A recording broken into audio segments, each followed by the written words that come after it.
Assalamu alaikum, I'm Aisha and you're watching Samaa News. Here are today's headlines.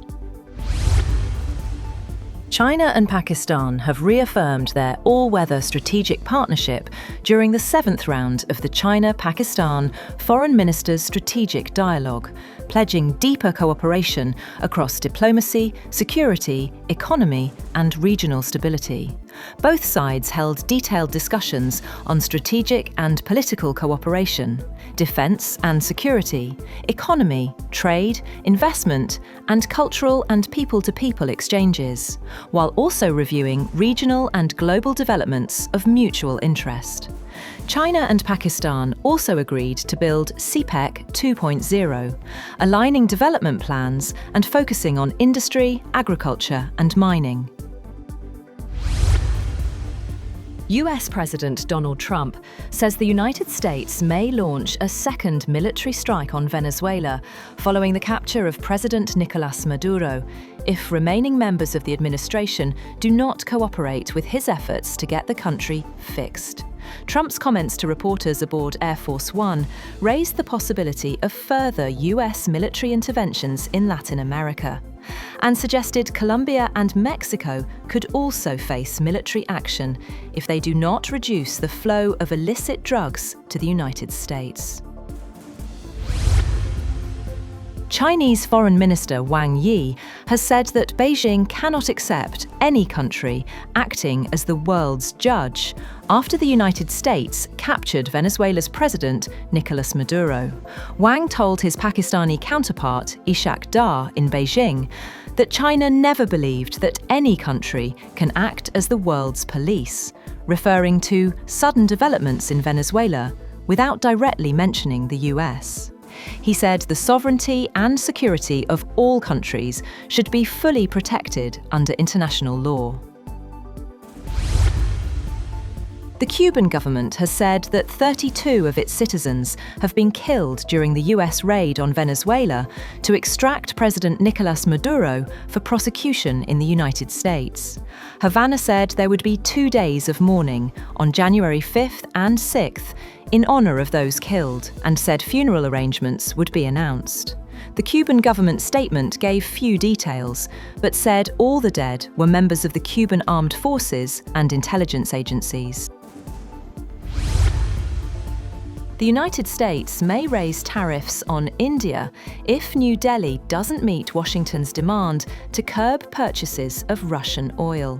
Donald Trump told reporters aboard Air Force One to a question on India's Russian oil purchases that they do trade and the US can raise tariffs on them very quickly.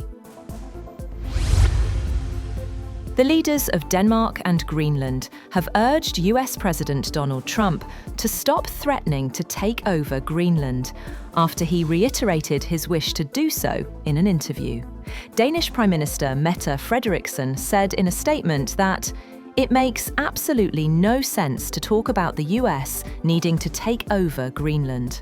The US has no right to annex any of the 3 countries in the Danish kingdom. The Greenland Prime Minister said the US President saying, "We need Greenland," isn't just wrong, it's disrespectful. Venezuelan President Nicolás Maduro has been transferred to Brooklyn's Metropolitan Detention Center in New York following a U.S. military operation in Venezuela, U.S. media report. Maduro is expected to face federal criminal charges related to drugs and weapons and will be formally arraigned in Manhattan Federal Court in the coming days. His wife may also face arraignment, though her detention status is unclear. The Metropolitan Detention Center, known for housing high-profile inmates such as Ghislaine Maxwell and R. Kelly, is a high-security facility with a reputation for harsh conditions.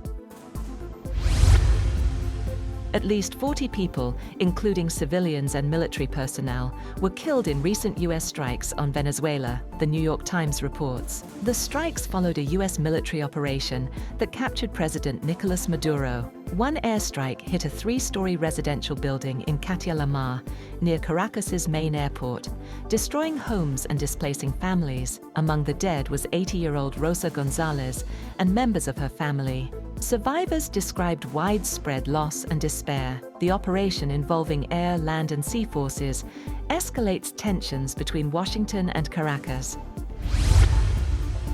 Also, Venezuela's defense minister says a large part of President Nicolás Maduro's security team was killed during the US raid that led to his capture. Speaking on state television, General Vladimir Padrino did not give casualty figures, but confirmed the armed forces have been activated nationwide. Meanwhile, a senior Venezuelan official says the government remains united behind President Maduro. Interior Minister Diosdado Cabello said there is only one president and urged supporters not to fall for what he called enemy provocations.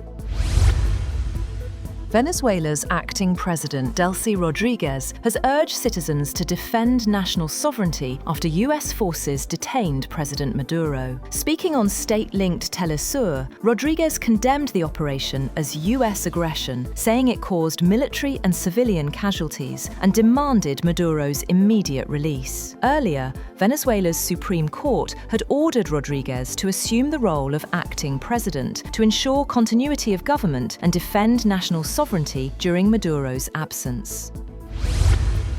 That's all for now. For more updates, visit www.samaa.tv. Thank you for watching Samaa News.